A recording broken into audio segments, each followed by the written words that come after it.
れだわ。 Blue Lock episode yang ke-28 kembali dibuka dengan sebuah panel cerita singkat yang luar biasa menarik. Karena pada momen inilah, lagi-lagi Isagi Yoichi mendapatkan sebuah pencerahan baru melalui satu rangkaian serangan sebelumnya. Di mana mulai dari sanalah Isagi akhirnya berhasil mengembangkan gaya permainannya menjadi lebih fleksibel. Hingga Karasuta Bito pun bukan lagi sebuah ancaman besar bagi Isagi Yoichi. Bahkan pada panel berikutnya, Nanase pun mulai berkata kepada Isagi lagi, "Isagi, kau adalah satu-satunya orang yang bisa aku ikuti di dalam pertandingan ini. Jadi tolong manfaatkan aku lebih banyak lagi, atau tolong masukkan aku ke dalam rencanamu." Yap, bener banget. Kalian tidak salah dengar dan juga tidak salah lihat. Bagi Isagi Yoichi saat ini semua pemain yang ada di lapangan hanyalah alatnya saja. Di mana semakin banyak Isagi memiliki alat yang bisa dia kendalikan, maka secara otomatis Isagi pun akan menjadi semakin kuat dan juga tidak terkalahkan. Atau simpelnya, bagi Isagi semua pemain lain hanyalah alat bagi dirinya saja. Itulah yang menjadikan alasan bagi Karasuta Bito untuk selalu mengincar Isagi Yoichi sejak awal pertandingan dimulai, serta memisahkan Isagi dari semua teman-temannya. Karena faktanya saat ini hanya ada satu cara untuk menghentikan perkembangan dari Isagi, yaitu dengan membuatnya terisolasi dan bermain dengan seorang diri. Nah, setelah melihat gaya permainan dari Isagi yang luar biasa menarik, selanjutnya giliran Itoshirin lah yang akan dijadikan pion oleh Isagi Yoichi. Di mana pada panel berikutnya, pada akhirnya Itoshirin pun mau memutuskan untuk langsung membantu Isagi.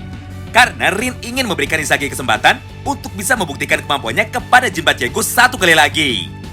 Oleh karena itu, tepat setelah peluit tanda dimulainya kick off yang ke-8 sudah dibunyikan, Itoshirin pun dengan cepat langsung berlari ke arah Isagi Yoichi, yang kebetulan pada saat itu sudah menjadi target incaran lagi dari Karasuta Bito. Tidak hanya itu, bahkan pada panel ini Rin pun seketika langsung berkata kepada Isagi, "Pergilah Isagi dan carilah tempat yang kosong. Saat ini kau tidak akan pernah bisa mengalahkan Karasuta Bito dalam duel 1 lawan 1. Jadi biarkan aku sajalah yang akan menjaga Karasu. Dan tunjukkanlah kepadaku gaya permainan hebat dari Isagi Yoichi." Mendengar semua ucapan tersebut, Isagi pun seketika langsung menuruti perintah dari Itoshirin. Dan dia pun langsung pergi menjauhi mereka untuk menjaga jarak, sambil terus menganalisa dan juga memperhatikan semua pergerakan yang dilakukan oleh Itoshirin dan juga Karasuta Bito. Sementara itu di sisi lain, Rin pun mulai berkata juga kepada Karasu, "Woi sialan, apakah kau hanya bisa menang dengan cara mengincar para pemain yang lemah saja? Sudah cukup aku membiarkanmu untuk bertindak sesuka hati, dan sekarang akulah yang akan menjadi lawanmu." Mendengar perkataan dari Rin tersebut, Karasu pun hanya bisa tersenyum, sambil terus berkonsentrasi untuk dapat melewati penjagaan ketat yang dilakukan oleh Itoshirin. Sampai pada panel berikutnya, dengan cepat Karasu pun langsung berlari menuju ke arah Itoshirin, sambil terus mencoba mendorong tubuh dari Rin menggunakan tangan kirinya. Namun sayangnya lawan yang dihadapi oleh Karasu saat ini bukanlah pemain yang mudah dikalahkan. Karena pada satu momen yang sama ini, Rin pun dengan cepat langsung menangkis dorongan tangan dari Karasu menggunakan hantaman tangan kirinya. Akibatnya Karasu pun gagal menjatuhkan Itoshirin dan bola pun masih tertahan pada posisi yang sama, tanpa bisa bergerak satu langkah pun untuk menembus penjagaan dari Itoshirin. Nah, menariknya tepat di tengah ketegangan itu, tiba-tiba saja Isagi kembali muncul dari titik buta dan langsung merebut bola tersebut dari kaki Karasuta Bito tanpa sempat dia sadari. Hingga pada momen ini, akhirnya rangkaian serangan balik yang dimulai dari Isagi Yoichi seketika langsung dimainkan melalui pola permainan berikut. Pertama, tepat setelah bola itu sudah berhasil direbut, Isagi pun dengan cepat langsung melakukan serangan kombinasi 3 orang bersama dengan Yori dan juga Nanase Nijiro dengan menggunakan umpan 1 kali sentuh demi menembus benteng pertahanan ketat yang dijaga oleh 3 orang pemain bertahan dari tim putih, yaitu Madara Uchiha, Shiguma, serta sang ninja yang tak terkalahkan yaitu Eta Otoya. Kedua, setelah berhasil melewati mereka bertiga, Nanase pun akhirnya langsung memberikan 1 operan bola pendeknya kepada Yori, yang kebetulan pada saat itu sudah berdiri dengan bebas pada sisi sebelah kiri lapangan. Melihat hal itu, tentu saja Jikiri tidak bisa tinggal diam. Hingga pada panel berikutnya, dia pun langsung berlari menuju ke arah Nanase dengan niat untuk menghentikannya. Di momen itulah, Shido seketika langsung berlari mendekat menuju ke arah Yori dengan tujuan untuk membantunya. Dan di saat yang bersamaan, dia pun langsung meminta Yori untuk mengoper bola itu kepadanya. Tapi sayangnya kali ini Ryusei Shido harus kecewa. Karena pada panel berikutnya, ternyata bukan Shido lah pemain yang akan diberikan umpan oleh Yori, melainkan justru Isagi Yoichi itu sendiri. Apalagi bagi Hiyori saat ini, Hanya Isagi sajalah satu-satunya pemain di dalam lapangan yang mempunyai peluang paling besar untuk bisa mencetak gol. Sampai tibalah kita pada poin yang ketiga sekaligus poin yang terakhir. Di mana pada momen itu, pada awalnya Isagi pun sudah sangat yakin sekali jika dirinya pasti bisa mencetak gol. Mengingat umpan yang diberikan oleh Yori mengarah pada posisi yang sangat akurat. Namun sayangnya tepat setelah bola itu sudah tiba, ternyata Isagi malah gagal menerima satu umpan indah yang telah dikirimkan kepadanya. Pada panel inilah Isagi seketika langsung sadar bahwa walaupun dia mampu memprediksi semua pergerakan dari lawan dan mampu menebak kemana ke arah bola akan dikirimkan, tapi nyatanya kondisi fisik dari tubuh Isagi masih sangat lemah sekali. Akibatnya dia pun kali ini harus kecewa karena satu-satunya kesempatan dia untuk bisa mencetak gol malah kembali terbuang sia-sia. Melihat hal tersebut tentu saja Otoya tidak bisa tinggal diam. Oleh karena itu dengan cepat dia pun langsung berlari untuk mengejar bola liar yang terpental dan langsung menendang bola itu dengan kencang untuk menjauhi area pertahanan mereka. Beruntung pada momen ini ada Itoshirin dan juga Karasu Tabito yang sedang berlari dengan cepat menuju ke arah bola hasil tendangan Eta Otoya.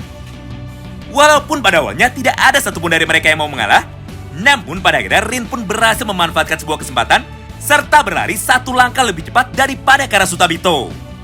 Hingga pada satu momen yang sama itu, Rin pun berhasil menendang bola liar tersebut menggunakan kaki kanannya dengan sangat keras sekali. Dan gol pun akhirnya berhasil diciptakan oleh Itoshirin, sampai skor pun seketika kembali berubah menjadi kembali imbang, yaitu 4-4. Wow, menarik banget ya. Melihat kehebatan dan juga ketangguhan dari Itoshirin, Karasu pun dengan penuh emosi langsung berkata kepadanya, "Hah, inilah kenapa aku membenci orang dengan kekuatan abnormal seperti dirimu dan lebih memilih untuk mengejar para pemain lemah saja. Karena faktanya, aku sangat tidak suka memainkan sebuah permainan yang tidak bisa aku menangkan." Tidak hanya sampai di situ, karena pada panel berikutnya Karasu pun kembali melanjutkan semua perkataannya. Sial, hanya gara-gara permainan dari satu orang bocah yang berhasil mendapatkan kekuatannya kembali di dalam pertandingan ini, tempo permainan dari tim kalian seketika langsung berevolusi ke level yang jauh lebih hebat daripada sebelumnya. Baiklah, jika begini terus maka mari kita tentukan saja hasil pertandingan ini dengan serius melalui satu permainan berikutnya. Scene pun kini berpindah. Walaupun pada momen ini tim mereka berhasil menyamakan kedudukan menjadi kembali seimbang, namun nampaknya Isagi masih tetap saja kecewa dengan dirinya sendiri. Karena permainan sebelumnya telah berhasil menyadarkan Isagi Yoichi bahwa saat ini kondisi fisik yang dia miliki masihlah sangat lemah. Itulah yang membuatnya gagal memanfaatkan sebuah peluang emas di depan gawang dan gagal mencetak gol. Nah, menariknya, tepat pada satu momen yang sama ini, tiba-tiba saja Yori pun langsung datang menghampirinya dan mulai menyampaikan beberapa hal penting yang mampu merubah hidup Isagi 180 derajat dengan berkata seperti ini. "Isagi, jika kau bergerak setelah berpikir lebih dulu, maka semuanya akan terlambat. Simpelnya, gaya permainanmu selama ini adalah melihat lebih dulu, kemudian dilanjutkan dengan berpikir, lalu akhirnya tubuhmu memutuskan untuk bergerak. Walaupun semua hal yang kau lakukan itu selama ini selalu berhasil, tapi hal tersebut tidak akan berguna sama sekali ketika kau mulai bertarung menghadapi para pemain kuat di dalam lapangan, seperti Toshirin, Ryusei Shido, Karasu Tabito, dan juga Ita Otoya. Apalagi saat ini kondisi fisik yang kau miliki masih jauh sekali di bawah mereka. Jadi ketika kau sibuk berpikir atau terlalu lama berpikir, maka para pemain hebat selevel Toshirin sudah mulai memutuskan untuk bergerak lebih dulu dan mendahulukan insting mereka. Itulah yang membuatmu selalu kalah dan selalu terlambat satu langkah di dalam setiap permainanmu." Mendengar semua hal itu, Isagi pun seketika sangat emosi. Hingga pada panel berikutnya, dia pun mulai berteriak kepada Yori dengan berkata seperti ini. "Hah? Apa maksudmu berbicara seperti itu? Apa menurutmu aku sama sekali tidak punya kesempatan untuk bisa memenangkan pertandingan ini?" Namun belum sempat Isagi melanjutkan semua perkataannya, Yori pun dengan cepat langsung memotongnya dan malah memberitahu Isagi apa yang seharusnya dia lakukan. "Isagi, bagaimana jika saat ini kau mulai melakukan semuanya dalam pola sebaliknya, yaitu bergerak lebih dulu, kemudian baru berpikir. Karena menurutku jika kau mampu melakukan hal itu, maka pola permainanmu akan kembali berkembang. Dan kesempatanmu untuk bisa mengalahkan Itoshirin serta Ryusei Shido akan terbuka semakin lebar." Nah, setelah mendengar semua perkataan dari Yori barusan, Isagi pun seketika langsung pergi meninggalkannya dan mulai memikirkan apa maksud dari ucapan Yori, serta bagaimana cara mewujudkan semua teori itu ke dalam sebuah permainan. Scene pun kini berpindah. Tepat setelah peluit tanda dimulainya kick-off yang ke-9 sudah dibunyikan, kali ini Karasu Tabito kembali memainkan sebuah skema penyerangan dalam tempo yang sangat cepat. Di mana pada panel berikutnya, tanpa pikir panjang, Karasu langsung meminta Chigiri untuk berlari dengan cepat pada sisi sebelah kanan lapangan. Dan di saat yang bersamaan, dia pun langsung memberikan satu umpan bola jauhnya menuju ke arah Hyoma Chigiri.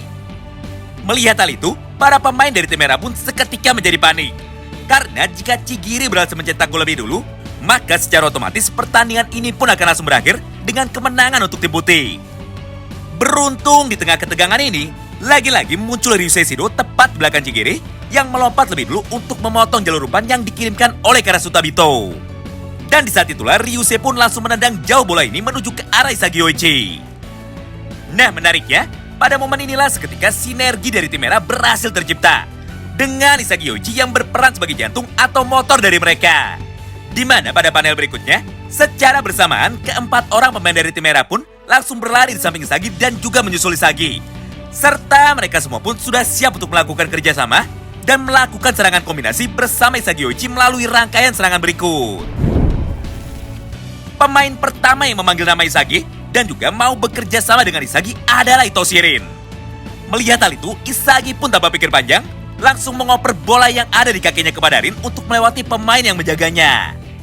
Kemudian yang kedua disusul oleh Nijiro Nanase, di mana pada satu panel yang sama, dia pun langsung berteriak kepada Rin untuk melibatkannya di dalam proses serangan ini. Akibatnya mereka bertiga pun dengan mudah berhasil melewati penjagaan ketat dari Shiguma, Karasu Tabito, dan juga Itao Toya. Sampai pada panel berikutnya, dengan cepat Isagi pun langsung mengoper lagi bola yang ada di kakinya kepada pemain selanjutnya yang ada di sisi sebelah kiri lapangan. Siapa lagi kalau bukan Hiyori? Meskipun pada momen itu Chigiri berhasil datang tepat waktu untuk menghentikan Hiyori, tapi nampaknya pergerakan dari Hiyori jauh lebih lincah daripada Chigiri. Akibatnya Chigiri pun berhasil dilewati dengan mudah menggunakan gocekan tipuannya. Dan di saat yang bersamaan, Hiyori pun langsung mengirimkan satu buah umpan lambungnya menuju ke area kotak penalti. Karena pada saat itu, sudah ada Ito Shirin dan juga Ryusei Shido yang mampu berdiri dengan bebas tanpa satu pun penjagaan. Nah, di momen inilah sebuah kejutan besar kembali terjadi di hadapan kita semua. Di mana untuk pertama kalinya di dalam cerita Blue Lock, akhirnya Isagi Yoichi berhasil masuk ke dalam mode flow-nya dan tanpa sadar langsung mengaktifkan kekuatan Vision versi upgrade 2.0.